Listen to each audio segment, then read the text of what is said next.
The title for so long, still the standard to this day. Burj Khalifa in Dubai, world's tallest building, also uses that same bungling technique. Now let's talk about the confusion with the name. When the building first opened in 1974, they called it the Sears Tower, built by Sears Roebuck Department Stores. Again, for you younger folks, department stores. You used to have to leave your house to shop. Not so popular today. Sure enough, Sears no longer in the building. A company by the name of Willis has rented out a few floors, and they also lease the naming rights. So if you look at a map of the city, it reads Willis Tower. But if you ask anyone who lives here, we're a little nostalgic, a little stubborn. We keep calling it Sears. I know it's confusing for folks from out of town. Very simple explanation. See, it's spelled Willis. It's pronounced Sears. It's as simple as that. Great view of the Sears Tower coming up here on our right. 1,451 feet from the first open-air entrance up to the roof. That does not include the antenna. The antenna are not designed by an architect as opposed to a spire, so they're considered separate machinery when it comes to measuring the height of the tall. Those antenna, though, still fairly tall. Remember the black box buildings we saw earlier? Those buildings are just about 300 feet tall. That's how tall the antennas are on top of the Sears Tower, which aren't included in the height of the building.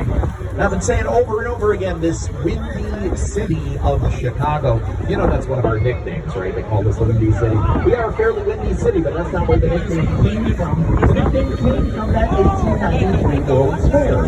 Lots of other cities were competing for the fair. Some of them accused us of exaggerating. They wrote in the newspaper at the time that windy city of Chicago, meaning we were full of hot air. We don't mind. We have lots of other nicknames. Second City is another one. We used to be second biggest in population here in the U.S. We're now third. We're also the second city we rebuilt after the Great Chicago Fire. I already told you my favorite nickname for the city.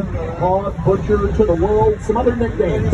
City of Big Shoulders. City that works. We're a very hard-working blue-collar town. Sweet Home Chicago. Home to gospel music, jazz, blues. Chi-Town for short. Siberia when it gets real cold.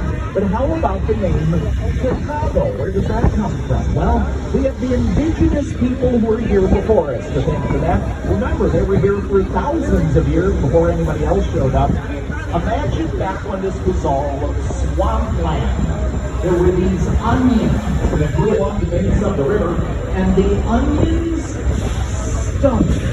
And the indigenous people had a name for these onions. They called them Chicagoa, and that became the name for the whole region. So New York is the Big Apple, and Chicago is the Stinky Onion. That's what our name means. And we don't mind. We'll put onions on almost anything here. I'd like to share with you some tips on some food you might want to try while you're in town. Chicago, one of the only cities in the world where people line around the street to buy popcorn. If you've heard of Garrett's, they have the unofficial Chicago mix. Caramel corn and cheddar cheese. If you haven't tried it, give it a shot. Just make sure you hold on to the napkins they give you along with it. That cheddar cheese popcorn will dye your fingers yellow. But we don't shy away from messy food here.